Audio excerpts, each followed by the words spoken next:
समादरणीय दर्शकवृन्द, सर्वप्रथम यहाँहरूलाई नमस्कार भन्न चाहन्छु।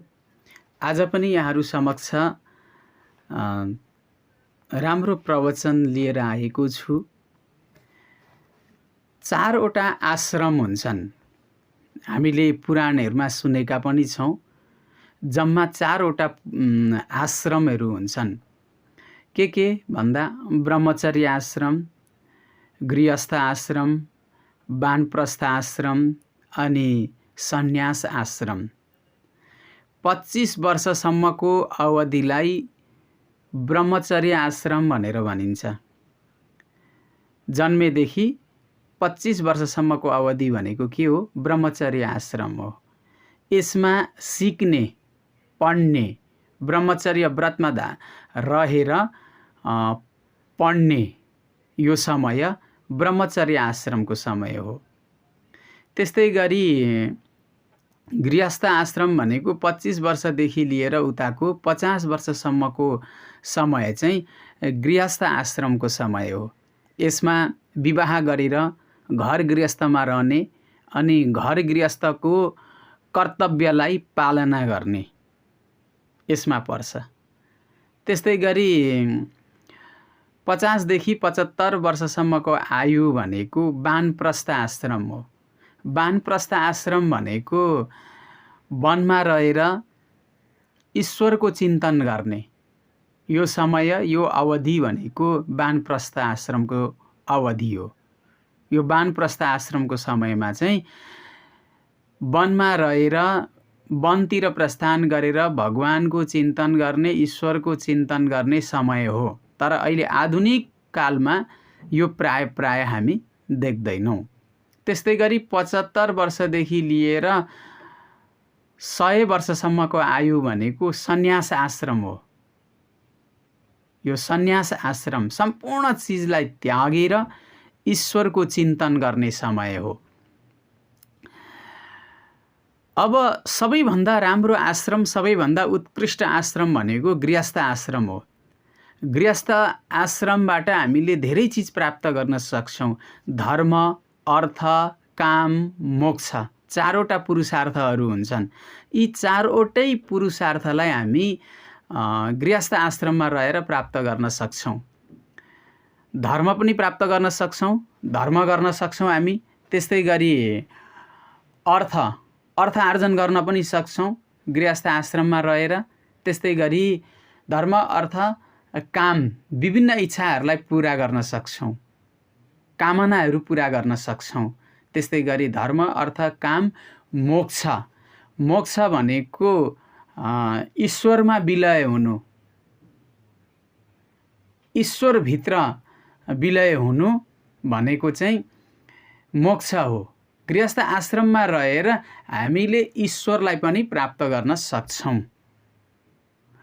अब यो गृहस्थ आश्रमको शास्त्रले धेरै वर्णन गरेको छ, धेरै प्रशंसा गरेको छ।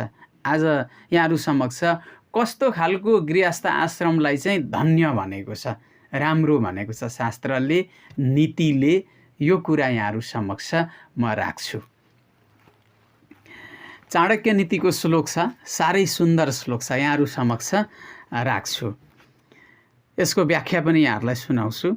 सानन्दं सदनं सुतास्तु सुधिया कान्ता प्रियालापिनी इच्छा पूर्ति धनं स्वयोषितरति स्वाज्ञापरा सेवका आतिथ्यं शिवपूजनं प्रतिदिनं मिष्टान्नपानं गृहे साधु सङ्गमुपासते च सततं धन्यो गृहस्थाश्रम।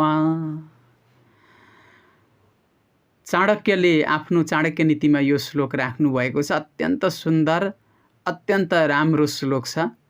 सानन्दम सदनं सुतास्तु सुधिय। सानन्दम, आनन्द, सदनम भनेको घर। घर कस्तो होस्? आनन्दयुक्त घर होस्। त्यो घरलाई चाहिँ शास्त्रले धेरै राम्रो मानेको छ। गृहस्थ आश्रममा पनि कस्तो खालको घर होस्? आनन्दले युक्त घर होस्। सानन्दम सदनम, सदन आनन्दयुक्त होस्, एकदम घरलाई सजाइएको होस्, राम्रो होस्, सुन्दर होस्, हेर्दाखेरि पनि बसु बसु लाग्ने त्यस्तो खालको मनोरम दृश्यले युक्त भएको घर होस् अरे। घर एकदमै राम्रो। अनि सुतास्तु सुधिय, सुधिय सुतास्तु। अनि छोराछोरी कस्ता हुन्? सुधिय, अत्यन्त विद्वान हुन्, ज्ञानी हुन्, पढे लेखेका हुन् छोराछोरी। कान्ता प्रियालापिनी, कान्ता, कान्ता भनेको श्रीमती कस्ती हुन्? पत्नी कस्ती हुन्? प्रिय आलापिनी, प्रियालापिनी, प्रियालापिनी भनेको प्रिय बोल्ने, मधुर बोल्ने त्यस्ती श्रीमती, त्यस्ती पत्नी हुन्, त्यस्ती पत्नी। अनि अब पुरुषको लागि पत्नी त्यस्तो, अब पत्नीको लागि पनि पुरुष पनि त्यस्तै मधुर वचन बोल्ने खालका हुन् भन्ने अर्थ हामीले यहाँनिर लगाउन सक्छौँ। केवल पत्नी मात्र मधुर वचन बोल्ने होइन, पति पनि मधुर वचन बोल्ने खालकै हुनुपर्छ भन्ने अर्थ हामीले यहाँबाट लिन सक्छौँ। इच्छा पूर्ति धनम स्वयोषित रति स्वाज्ञा परा सेवका। इच्छा पूर्ति धनम, धन चाहिँ कति होस् गृहस्थ आश्रममा? इच्छा पूर्ति, इच्छालाई पुरा गर्ने त्यस्तो धन होस्। अब गृहस्थ आश्रममा हामी छौँ तर हाम्रो विभिन्न इच्छाहरूलाई चाहिँ पुरा गर्न सक्दैन धनले भने त्यो गृहस्थ आश्रम पनि त्यति धन्य हुँदैन।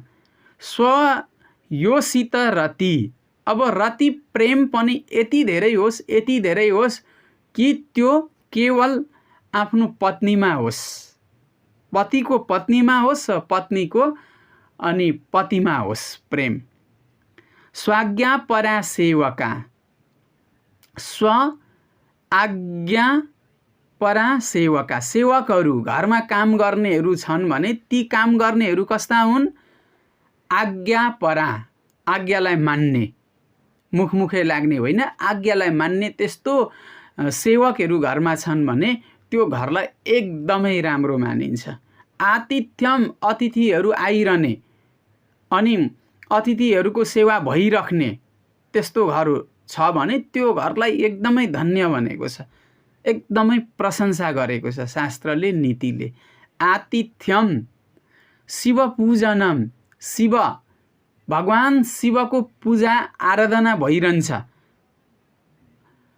अनि आफ्नो इष्टदेवको पूजा आराधना भइरहन्छ भनेदेखि त्यो घर, त्यो गृहस्थ आश्रम अत्यन्त धन्य छ। अब कोही शिव पूजक हुनुहुन्छ, कोही विष्णु पूजक हुनुहुन्छ हैन, कोही कृष्ण पूजक हुनुहुन्छ। अब यहाँनिर शिव लगाए तापनि यो श्लोकमा शिव शब्द प्रयोग गरे तापनि शिव पूजनमको ठाउँमा विष्णु पूजनम पनि हुन्छ, कृष्ण पूजनम पनि हुन्छ। भगवान शिवको, कृष्णको, विष्णुको कसैको पनि प्रत्येक दिन पूजा भइरहन्छ भनेदेखि त्यो गृहस्थ आश्रम अत्यन्त धन्य छ। आतिथ्यम शिव पूजनम प्रतिदिनम मिष्टान्न पानम गृहे, अनि त्यो घरमा सधैँ सधैँ मिष्टान्न पानम, मिष्टान्न भनेको मिठो खाने कुराहरू चाहिँ त्यो घरमा सधैँ पाकेको होस्, बनेको होस् त त्यो घरलाई एकदमै राम्रो मानिन्छ।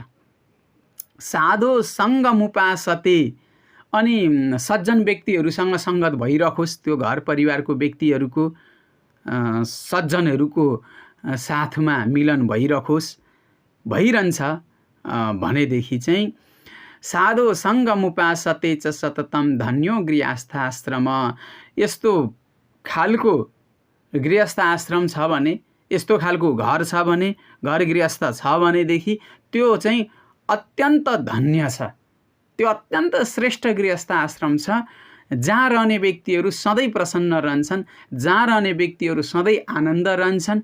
हामीले पनि आफ्नो घरलाई, हाम्रो गृहस्थ आश्रमलाई आनन्द बनाउन चाहन्छौँ भनेदेखि हामीले यी कुरामा ख्याल गर्नुपर्छ। को कस्तो हुने अनि के चिज कस्तो चाहिन्छ, कस्तो हुनुपर्छ भन्ने यो श्लोकबाट हामीले बुझ्यौँ। हाम्रो घर गृहस्थमा पनि हामीले यस्तो बनाउन सक्यौँ, यस्तो गर्न सक्यौँ भने हाम्रो घर गृहस्थ पनि अत्यन्त सुन्दर हुन्छ र अत्यन्त धन्य हुन्छ, अत्यन्त प्रशंसनीय हुन्छ। त्यसैले हामीले हाम्रो घर गृहस्थलाई पनि सुन्दर बनाउनेतिर हामी अग्रसर रहनुपर्छ भन्ने यो श्लोकबाट हामी प्रेरणा पाउँछौँ, शिक्षा पाउँछौँ। दर्शकवृन्द, अब यहाँहरू माझ बिदा लिने अनुमति पनि चाहन्छु। छोटो प्रसङ्ग यहाँहरू समक्ष राखेँ, फेरि आउने दिनमा यहाँहरू समक्ष उपस्थित हुने नै छु। अहिलेलाई भने बिदा चाहन्छु। हस्त, नमस्कार, नमस्ते।